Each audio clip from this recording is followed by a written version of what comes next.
How do you balance individual rights with the public good? Imagine living in a society where everyone's freedoms are respected but also protected from harm. How do we find that middle ground?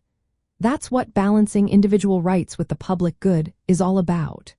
It's a tricky dance that involves protecting personal freedoms like privacy, liberty, and autonomy while making sure the community stays safe and healthy. When a community faces a threat, like a contagious disease, authorities might need to impose restrictions. For example, during outbreaks, governments can require quarantine or vaccination to protect everyone. But they must also consider whether these measures are necessary and effective. If restrictions are too harsh or last too long, they can unfairly limit personal freedoms. The key is proportionality. The restrictions should match the level of threat. Small risks should not lead to big rights violations. Authorities also need to follow legal rules and constitutional protections.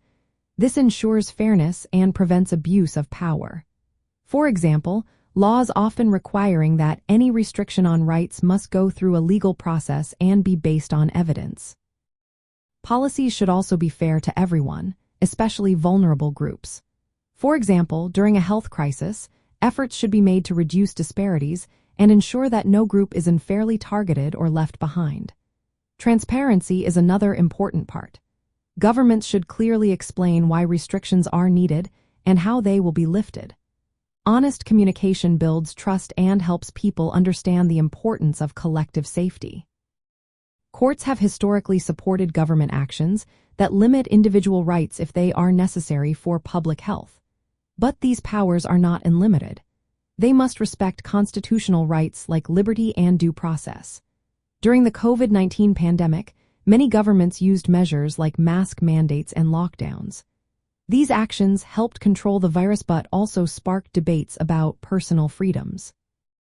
Balancing these interests is not a one-time decision. It's a continuous process that depends on the situation.